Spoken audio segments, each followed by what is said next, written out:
The Johnson Wax Program.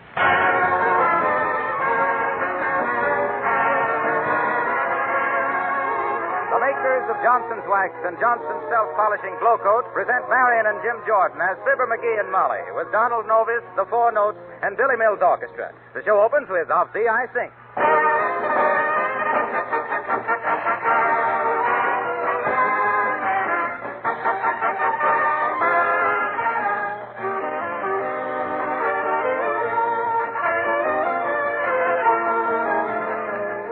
Calling all car owners.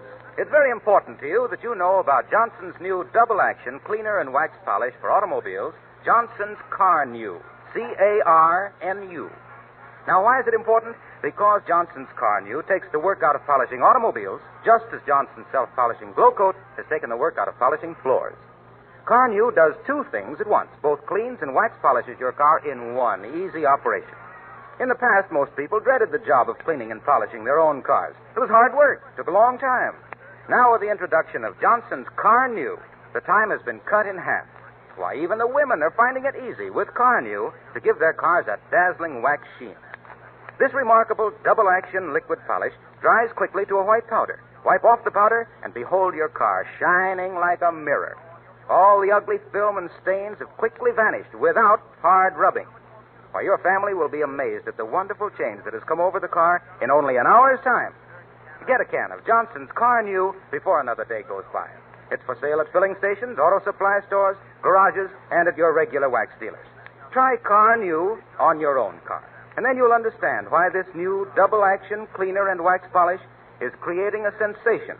And you'll say with thousands of other motorists, your car looks like new when you use Carnu.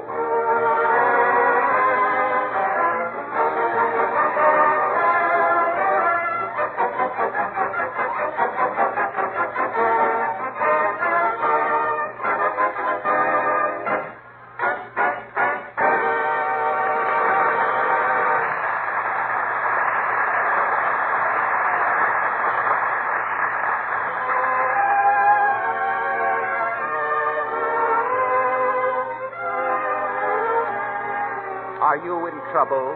Does your girl wear an off-the-face hat when she should be wearing a catcher's mask? Do your beaten biscuits take a beating? Are you in the doghouse with no flea powder? Then all you need is a sympathetic ear and expert advice. Just write or visit Aunt Molly and Uncle Fibber, editors of the Advice to the World-Weary column of the Wistful Vista Gazette.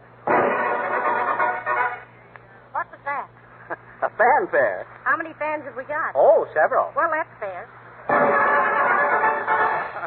And here, seated at opposite sides of a big desk in the sitting room of the Wistful Vista Gazette, we find a great pair to draw to, those two muddle mediators, Fibber McGee and Molly.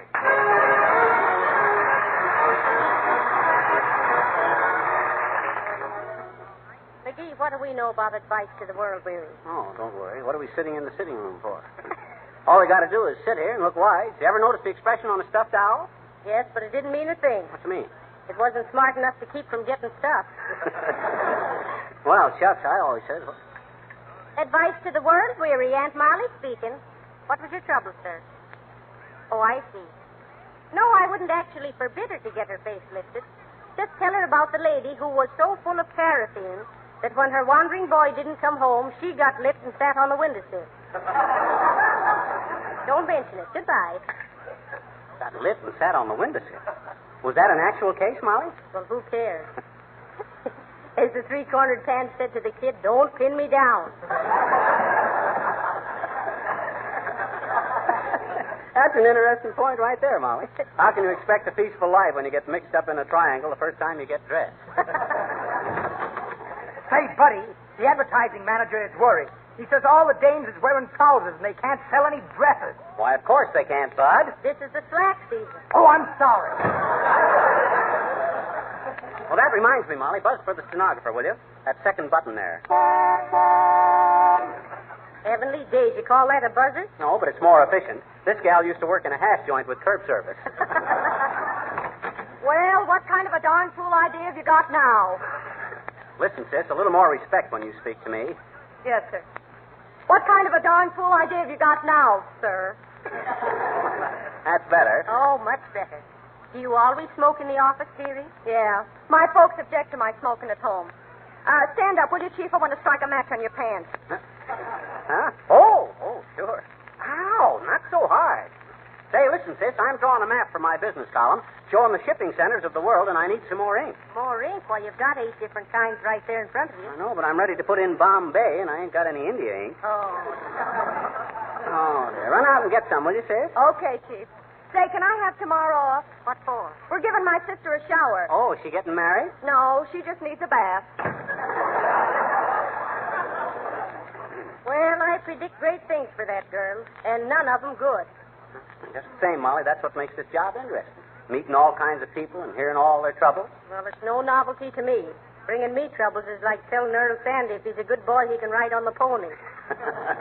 Just the same, it's a great business. Just think of the modern newspaper, Molly. Huge forests chopped down to make the paper, millions of bucks worth of mechanical devices, pictures flashed across the ocean, 20 pages of current history of the world rushed to your door by swift messenger. Yes, go on. 10 hours later, you find it wrapped around the garbage. Good day. Are you Aunt Molly and Uncle Fibber who advise people in all sorts of problems? You betcha, Bud. What seems to be the matter, sir? You see before you a very desperate man. Oh, dear. Oh, well, take it easy, Bud. Remember the old saying, when you get to the end of your rope, throw it away and light another one. What's on your mind, Bud? I am J. Bumble Busby, owner of the largest apiary in the state. Well, imagine that, an apiary. Well, that's very interesting, Bud. I used to raise apes myself. Very affectionate animals, too. Treated me just like one of the family. Well, I mind the time. That's very good. Treated him like one, or is it? But you don't understand. An apiary is where we raise bees. Oh. I think one of them came in with me. Surely you've heard of Busby's honey, a wonderful product. But during the last 6 weeks, my sales have fallen off 83.5%. And why? I don't know. Because something has happened to the flavor. Somehow it's lost that old Busby tag. Afraid we can't give you much advice, Busby, till we try a sample of your honey. Better bring us a couple of combs. Something we can get our teeth into. I have a sample right here. Take a taste of my sample. But I warn you, it's a little revolting. Here, I'll try it, sir. Well, how's the Molly taste, honey? Or how's the honey taste, Molly? Oh, terrible. But somehow it's familiar. It tastes a little something like the back of a Christmas seal. Yes, I'd say a Christmas seal of about 1913. That's quite a problem. Sounds like sabotage to me. I'll tell you what you better do, Busby. Better bring in one of your bees for an interview. One of your old and trusted employees. Very well. Now, let me see. I'd better bring in number 1378. That'd be old Joe Hummer in the receiving room. Yeah. I'll tell the other workers I gave Joe the day off to go to the movie. Oh, do they like movies? Oh, yes. Bee pictures. Thank you. I'll be back very shortly. Say, do you suppose he's worked his bees too hard, dearie? Maybe the honey's a little strange. So is that, if you don't mind my saying so. I got a hunch, Molly. Well, heavenly days, Mrs. Wearybottom. Oh, hi, Weary. Haven't seen you in a long, long time. Oh, hello, folks. I heard you were running a column giving people advice, so I thought I'd come in and lay my troubles in your lap as long as you're kind of baggy at the knees anyway. What are you supposed to wear at a formal wedding? Well, as Aunt Molly always says in her column, Weary, for a proper wedding, you got to have something old, something new, something borrowed, and something blue. Well, I guess that explains it then, because when my sister saw her future husband in his morning coat, she said that coat is certainly old, but the way you wear it is something new, so he borrowed something like $50 in blue.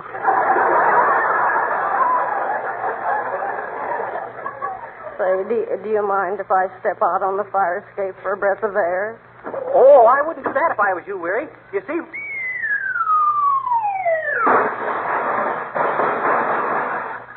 Well, what did you start to tell her, McGee? Oh, nothing much. Just that there ain't any fire escape outside that window.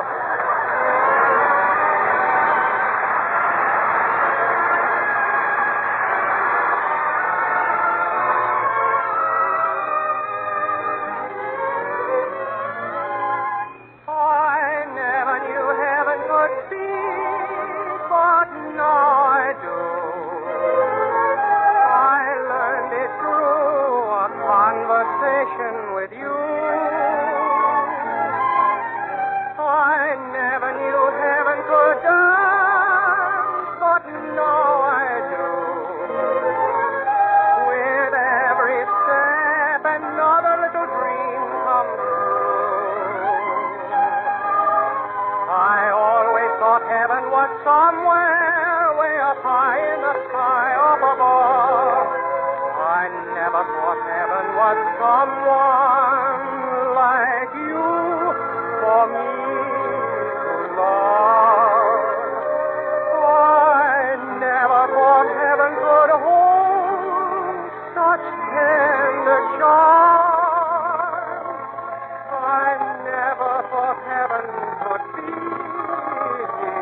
Fibber. Folks, that was Donald Novus, our car new Caruso, singing I Never Knew Heaven Could Speak. Oh, and it was beautiful, Mr. Novus. I think I'll write you up in my column. Gee, that'll be swell. And maybe if I studied dramatics, I could get more lines to read on this show. Well, I don't see why not. I'll be glad if you did, Don. Give me a chance to relax. I'm just a bundle of nerves working as hard as I do. Well, why don't you learn to play, Rummy? You better try that again, Mr. Novus. Why don't you learn to play Rummy? I ain't got time. It keeps me busy watching you shuffle the dialogue. Oh, I'm sorry. The trouble with him is he doesn't seem to recognize punctuation. No, but punctuation seems to recognize him. Every time he walks into a sentence, all the commas start wagging their tails. I got to figure out what's the matter with the flavor of this honey, Molly. Say, maybe we could ask Mr. Wilcox. He's an expert on wax. Oh, but this is beeswax. All he knows is Jay's wax. Don't you get it, Molly? I said... Ain't funny, McGee. Oh. The best I could do till the door opens. Say, Aunt Molly, am I in time to make the next edition? With what, Mr. Wilcox? Well, I want you to print a love letter in your column. What's the matter, Harlow? One of your old flames give you the hot foot? No, and I wouldn't ask you to print it if it didn't apply to a lot of people besides me. Oh, well, what did you want us to say, Mr. Wilcox? Well, something like this. Dear Liz, I'm terribly sorry about last night. When those hoodlums on the street corner started making wisecracks about you, I was just as angry as you were. But, Liz, dear, they were right. Well, why, that's a fine way to talk. Quiet, McGee. Oh, okay. Go on, Mr. Wilcox.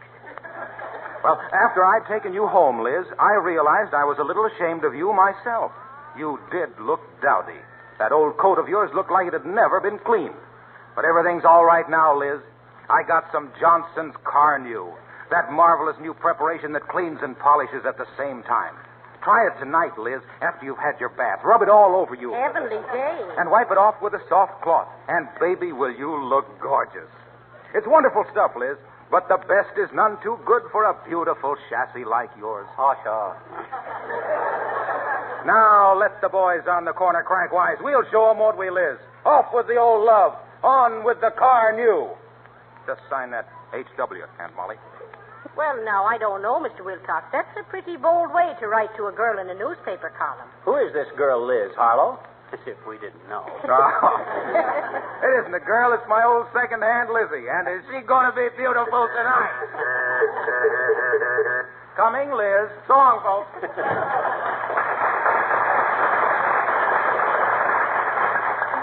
Well, I hope Lizzie likes the beauty treatment. Oh, she will. Lizzie's are limousines. They're all sisters under the tin. May I speak to Aunt Molly? Oh, how do you do, Mrs. McGee and Mr. McGee? Oh, how do you do, Mrs. Uppington? Hi, Uppy. Well, good heavens, don't tell me that you're Aunt Molly and Uncle Fibber. Yes, I are. I mean, we certainly am. Well, that's splendid. Then possibly you can assist me. I wish to enter a complaint and to cancel my subscription. Oh, well, we handle complaints, Uppy. What's the matter? I demand a retraction of the insult in last Sunday's society section. Retraction of what insult, Mrs. Uppington? Why, you printed a picture of my niece at her coming-out party, and the caption underneath it said, Miss Brenda Uppington, the most beautiful dub of the season. Oh. That kind of tickled me. Them society gals are so snooty. I beg your pardon? What'd you do? Why, what did I do? Thank you. Thank you so much for your help. I hope I haven't been wasting your time, too. Goodbye.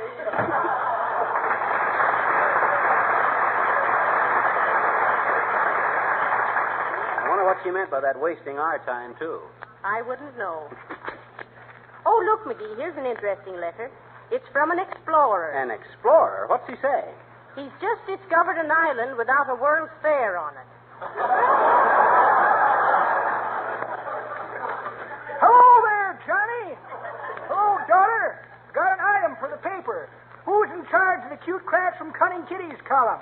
My little boy got off a nifty this morning. Well, how old is your little boy, Mr. Oldtimer? Hey! She says, how old is your little boy? He'll be 62 in January. Come in, Rance. Rance, I want want you to meet some friends of mine.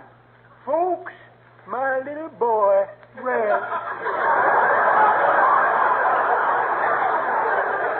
How do you do, I'm sure. Hi, Rancid. My name is Ransom. Did you find out where the cute kitty's editor was, Papa? Hey! It's the fourth door down the hall. You'll know him by his sourpuss expression and a loaded shotgun.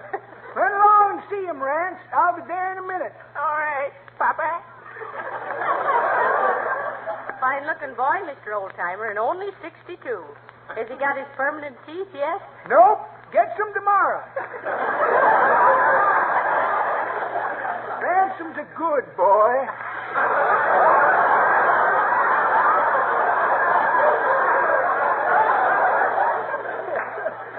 I'd like to see his little face light up when he goes for his first ride in a wheelchair. That's pretty good, Johnny. But that ain't the way. Hey, Rance, that ain't the way.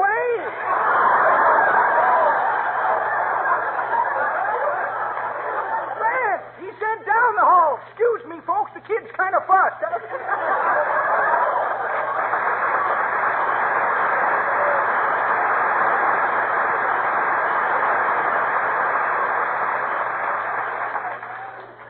Well, the boy was certainly a block off the old splinter, wasn't he, McGee? Yeah, I guess he sort of... Oh, it's Mr. Busby, the beekeeper. Oh, hi, Busby. Come in. Did you bring one of your bees in for an interview? Yes, I did. I got him in this little matchbox here.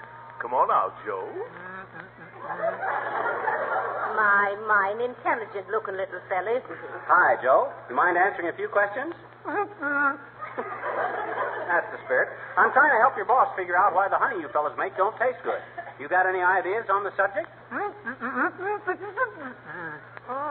Any labor troubles in the hive? Or are you fellas just getting lazy? Well, hold it there now. Watch your language there, me boy, or me bee. You know we're on the air. Well, your employees seem to have the right spirit, Busby. I'll work this out from another angle. Drop in again a little later, Busby. Very well. And, Mr. Hummer, next time you come to town, give us a buzz. Good day, folks. I'm depending on you. An intelligent little insect, wasn't he, Molly? Yes, and so was the bee. Hello, Uncle Fibber speaking. Who? Oh, the composing room. Oh, that's swell. Yeah, set it up in open face. And put a 4-column head on it. Okay, Billy. What does that mean? That was Billy Mills. He just composed a swell arrangement of Mississippi Mud for the 4 notes. Attention, Mr. and Mrs. America. Let's go to press. We'll be back soon enough with some stuff.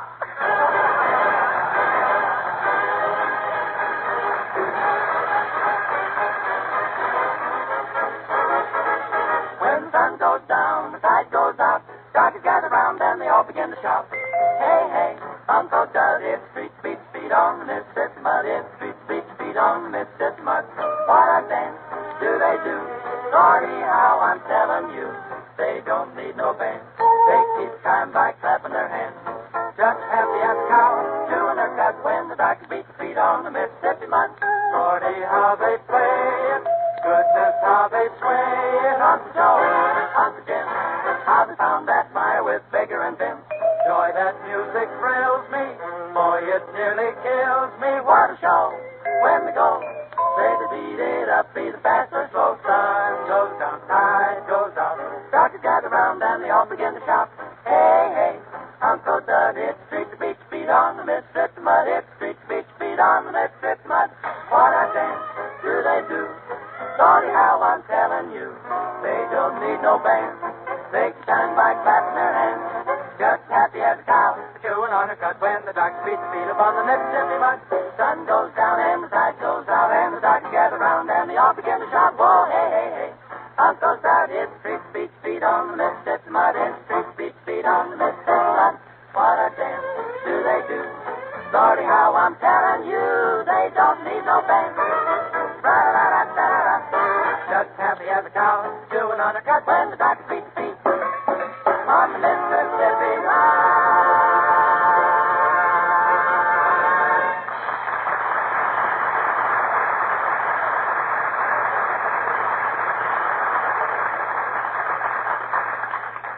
$5 a 4-note singing Mississippi Mud, and you can wipe your feet on the welcome mat after that one, kid. Say, Molly, I think I got it all figured out. What? What's the matter with Busby's honey? Hey, have we got a city map here? Well, there's one on the wall there, McGee, but I don't think it's very up to date. What's the matter with it? It shows 4 Indian teepees at 14th and Oak. Oh, don't matter anyway. I can find out what I want to know in the classified directory. But what is it, McGee? My goodness, the man will be ruined if he doesn't find out soon. Well, as the racehorse said when he come home after dark, there may be somebody ahead of me, but I think I'm on the right track.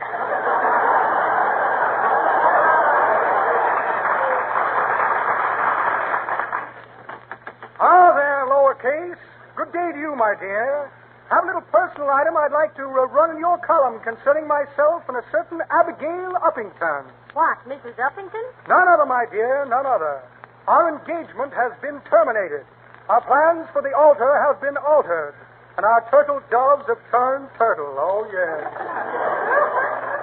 So, the engagement's off, eh, Boomer? Well, I'm glad to hear it. Oh, what was the matter, Mr. Boomer?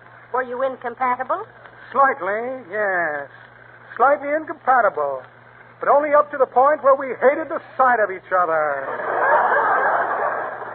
Probably best for all concerned. Certainly is best for Uppy, Boomer. I warned her you were a rattlesnake, so you better get your diamond back. Wow. Careful there, single feature. You're trifling with the temper of a broken-hearted man. Just print this little item, and I shall withdraw from the community and seek solace in some distant wilderness.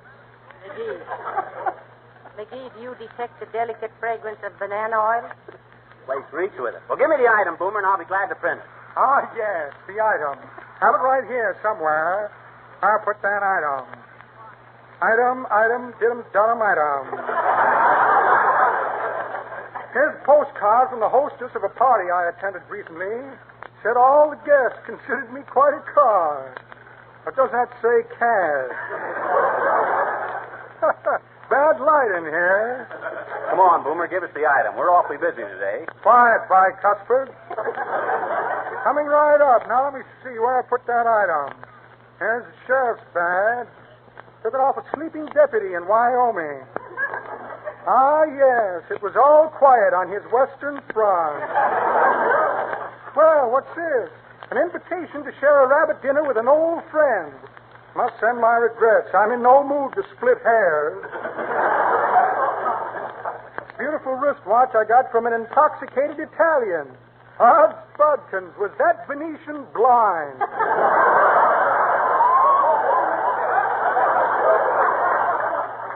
Yes, the memorandum of a poker game with some hand-picked suckers. Fish and chips.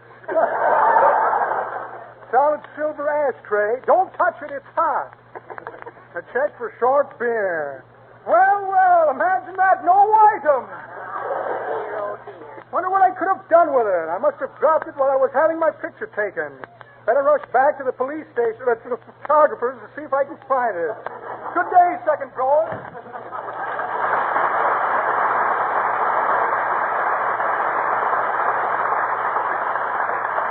That guy's so two-faced he only has to shave every other day. Why, he's such a fake. Hey, Molly, I got it. You got what, Miss? I know what's the matter with the honey. You see where Busby's bee farm is located? Yes. Well, don't you see? Oh, wait a minute, McGee. Here's Mr. Busby now. Oh, hi, Busby. You're just in time. I know what makes your honey taste so funny. My goodness, tell me quick. What is it? Can we do anything about it? Oh, it's very simple, Bud. All you got to do is move your bee farm to some other locality. What? Move my bee farm? Why, McGee? Why, remember what you said that honey tasted like, Molly? Like the back of a Christmas seal? Well, that's just what it was. What? Glue. Why? Where? What? I say, where would my bees get glue? Well, take a look at this map, Bud. Your bee farm is right next to an artificial flower factory. Ooh!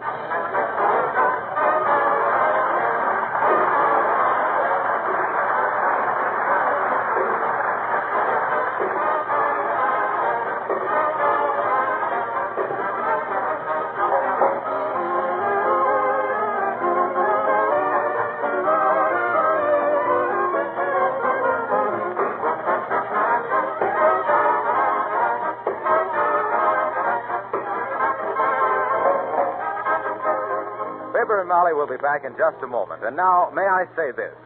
It's grand to be able to keep all the windows and doors open and let the summer breezes blow through the house. It's unfortunate, though, that these welcome breezes bring a lot of dust and dirt into your room. If you're wise, you'll protect every floor, your kitchen linoleum and your outdoor porch floors, too, with Johnson's self-polishing Glow Coat. Dirt simply cannot cling to the bright Glow Coat polish. A few whisks with a dry duster, and your floors will be entirely free from dust. Glow Coat forms a protective shield that shuts out ugly stains, saves the floor surface from scuff marks and wear. Yes, when your floors are protected with a beautiful Glow Coat polish, you can forget all about hot, tiresome floor scrubbing. You'll keep cooler, you'll have more time for rest, and your home will be more attractive to your friends.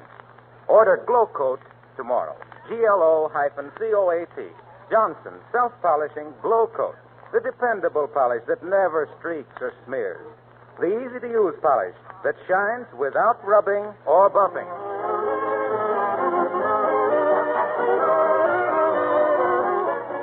Folks, next week we're going to present... What's the matter, Molly? Oh, Mickey, I'm so glad this newspaper show is over. Oh. Was it that bad? No, but it brought back memories. When I was a girl, I worked on the curious transcript. Why, Molly, you never told me that. What kind of work did you do? I was a sob sister. Good night. Good night, all.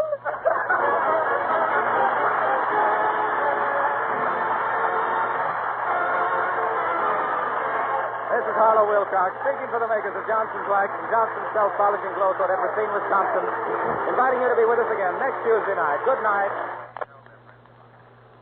May we suggest that when you visit the New York World's Fair, you be sure to see the 15 beautiful model homes in the town of tomorrow.